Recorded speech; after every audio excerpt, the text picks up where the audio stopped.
along with Greg Naftzger. Greg? All right. Thank you, Gary. And yeah, you couldn't quite make it in to our studio. Well, you made it to the parking lot and in here, but we were not on the air. No, it would have been a very quiet broadcast. Yeah. But we are back up and running. And now you said you could pick us up in Morrison. Yeah, the AM. And that was on the AM. And the AM side was very clear. Yeah. Okay. It was a good signal. And I made the trip around kind of Fulton to Thompson, Savannah, Mount Carroll, and then back down 78 and through Morrison and a little further east, and then back down 78 past your new location, hit 88 to the Erie Albany turnoff, and we were coming in really clear out there. No, you guys sound good. Yeah, so we're glad about that. Yeah, I am too. Yes. Now, you got a list of like 10 topics here, which we'll get to what we can, but I do want to kind of run through the storm there on the 10th and see what happened as far as your evaluation of everything. I just listening to the weather folks and the climatologists, both from Iowa and Illinois, this was a fairly rare occurrence in that you had a lot of Gulf moisture, a lot of humidity, and you had a big cold front come barreling out of Canada and the plains. And when you have that combination, it was unfortunately Iowa and Western Illinois were right in the ideal spot for it to form. And it seems like Iowa got hammered even more than we did. The reports in Cedar Rapids were 130 to 140 miles per hour. That's what they think took down our tower. And your tower went down too. And I was telling you guys before the broadcast, and there's a gas station next to our office, and I was watching the canopy over the gas pumps bobbing up and down, and I thought any moment that thing was going to be sheared off and end up in the middle of Route 78, but it held. But yeah, it was just, you hear the phrase that's probably overused a little bit, but the perfect storm. And conditions, in the middle of Iowa, to western Iowa, were just perfect all the way through. I think it got into Indiana and Ohio, but it wasn't as bad by then. Yeah. Things kind of weakened, and we got later in the day too. But and if it would have come through, at 4 o'clock or 5 o'clock, 6 o'clock, we may not have had the damage that we did simply because of the amount of energy that was available. So, but it was a nasty one. Yeah. Now, as far as damage to the crops and different other conservation areas that you tend to? I think crop-wise, Iowa was probably in a lot worse shape than Illinois. I haven't seen any fields that were flattened completely in western Illinois. What I'm seeing, and I'm getting reports from people that have airplanes that have gone up, is there's chunks of fields that are damaged or bent over, and it's really odd because it's like they're rounded. So, and I don't think it was a tornado. I think it was just a straight line winds, but it just depended on the way the crop was facing. And I think it kind of revealed some of maybe the insect damage to the roots of the corn and the type of soil too. But we didn't incur the damage crop-wise that Iowa did. I haven't seen any fields that were completely flattened yet. Yeah, there may be a few out there. Yeah, a few bent over pretty good. Yeah, there's some that are bent, but it's weird. You have 20 acres out of a 100-acre field that's like that, and then every field around it's fine. I don't know why exactly. It's the way the wind blows. That's right. So, but now, how about trees? I know a lot of tree damage, and as you kind of drive around too, you can see some of the wooded areas. A little back in a little further, there's a lot of twisted trees and bent branches. You live in Fulton, and my wife's from Fulton, and she still has friends there. That we drove through that night and the next day too, and it was an absolute mess. Yeah. Morrison took some damage also. Sterling had some. You said Albany was pretty bad too. Yeah, they had quite a few branches down or trees bent over with the roots sticking out. Yeah, well, it seemed like the further south you went, because that night we lost power, of course, and my wife's cell phone was running down.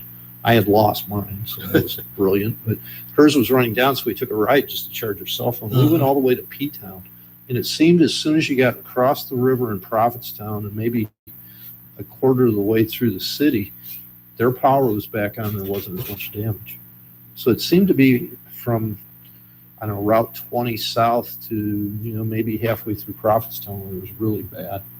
And it may have gone a little bit further south too, but that's where I noticed a lot of the damage. Morrison had a lot of lines down. I know Fulton had lines down. There was a couple of houses that got hit by trees. Oh yeah, more than a couple. I think. Well, one of Kathy, somebody too's house got hammered by a huge elm tree, and she was in it at the time. And luckily, she didn't get hurt, but I'm sure it was frightening to hear that thing coming through the roof. Oh yeah. But every tree that had a rotten spot, you now know where that spot was because that branch came off, and a lot of them just simply uprooted. You can see some of them too, the big old ones that have lost half of the tree, the whole inside is rotten. It's rotten, and that's going to have to come down.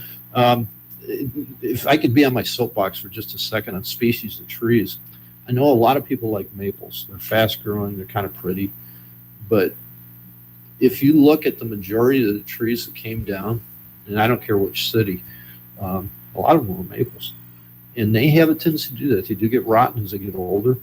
And you get a good wind, and this is exactly what happens. The big branches shear off, or the tree itself just collapses. Yeah. And they're heavy trees, but they get rotten really quick. So I would hope the cities would look at a different species, maybe go with a faster growing oak or something like that seems to hang in there a lot better. So, just my opinion. Well, the maple too was kind of the choice of the tree to plant after the Dutch elm disease went through, which destroyed much of the, especially here in Clinton. Area. And I remember growing up, every city street was lined with American elms, just like the ash borer here. Yeah, here we go again. But and I'm not blaming those people 50 years ago that planted them. It's like it was what was available at the time. But I think now, there's an opportunity. I hate to say that because I know a lot of people lost money and might have gotten hurt and lost property values, but this is an opportunity to replace those trees with something that might be a little bit more resistant. The other thing that we might want to talk about too is the climatologists are saying this phenomena, like a straight line or inland hurricane, whatever you want to call it, may start happening more frequently. With climate change and the amount of moisture we have available to these fronts as they come through, you may see these things more and more often. And I'm not so sure how you really prepare if you modify your storm warnings possibly, but they're a little bit on the hard side to predict. Yeah. Because you're going to have the conditions that are just absolutely right, and then for some reason they don't form.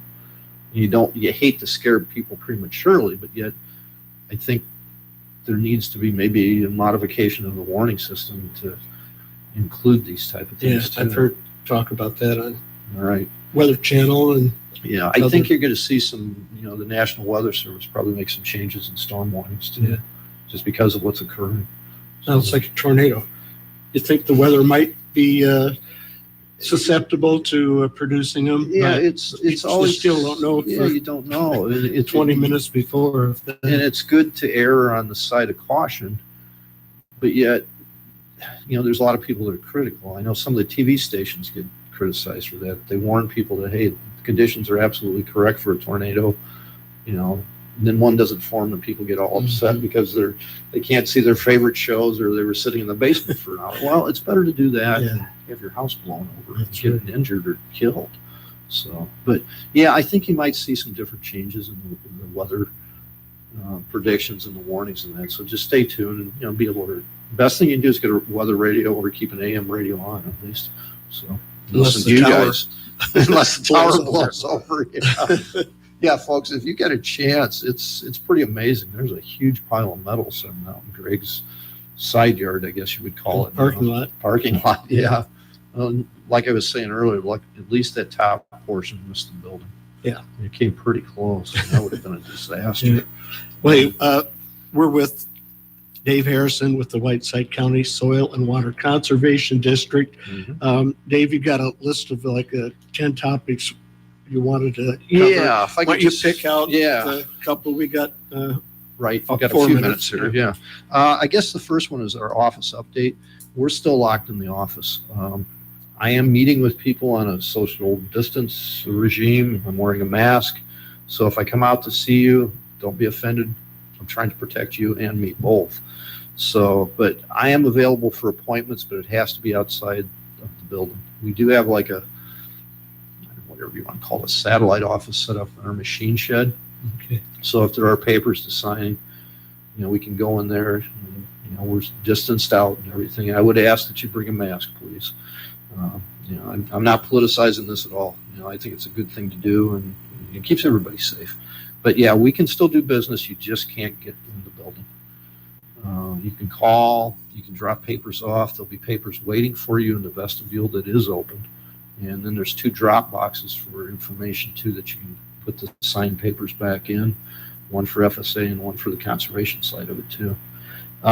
We're still understaffed. We had on the conservation side, we had our federal staff cut by half, which this isn't a good time because we're in the middle of a huge CRP sign up. And we're trying to get all that paperwork done. Be patient. We're trying. That's all we can do. So, what else? Mowing. If you have CRP and you want to do some mowing, or if you have some trees coming up in your grass fields, this is the time. Anytime between August 1st and April 15th. You can mow and do work on your CRP. Same with strip disking. You can do that too on a grass field. Pruning and thinning of the trees. You want to wait until after probably November 15th when it's nice and cool for that.